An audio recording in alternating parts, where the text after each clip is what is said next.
Hello mga ka-G lovers, so may aayusin tayo dito. So problem nito ay yan kita nyo, nagpo-protect siya. May kulay red na both left and right. So ibig sabihin hindi nag-switch on yung relay pag nagpa-protect.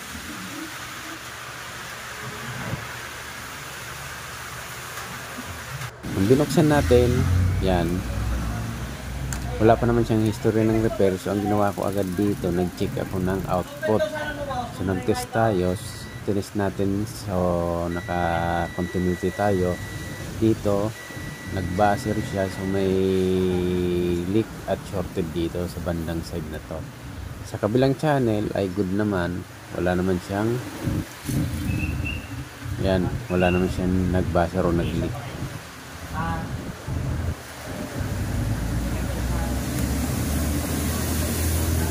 Tapos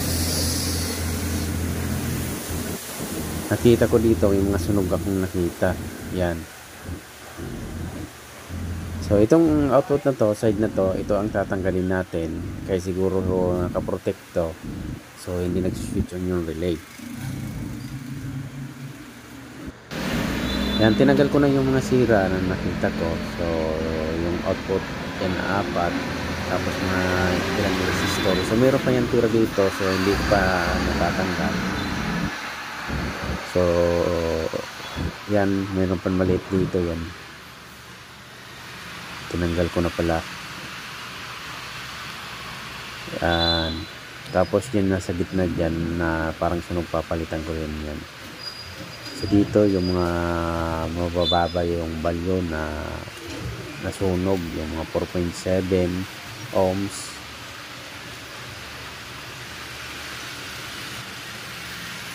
So gagayahin na lang natin yun sa kabila.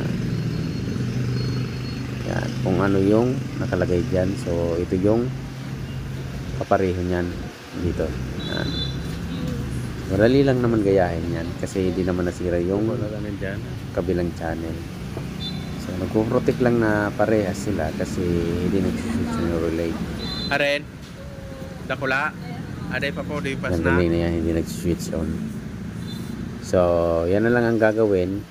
Kukumpara na lang natin yung ibang mga sunog na hindi natin makita. Kumpara na lang natin. Yan ang ililipat, ay yan ang gagaya natin dito sa kabilang channel na may sunog na hindi natin na makita.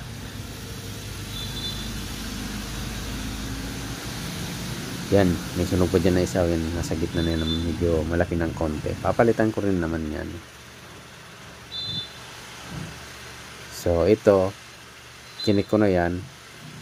Hindi naman inabot mga ka-G lovers. So hindi yan shorted o leak man lang, wala. So ito, katapos natin makabitan siya, buti na lang tumunog na siya, naging okay na. So ito na yung sample niya.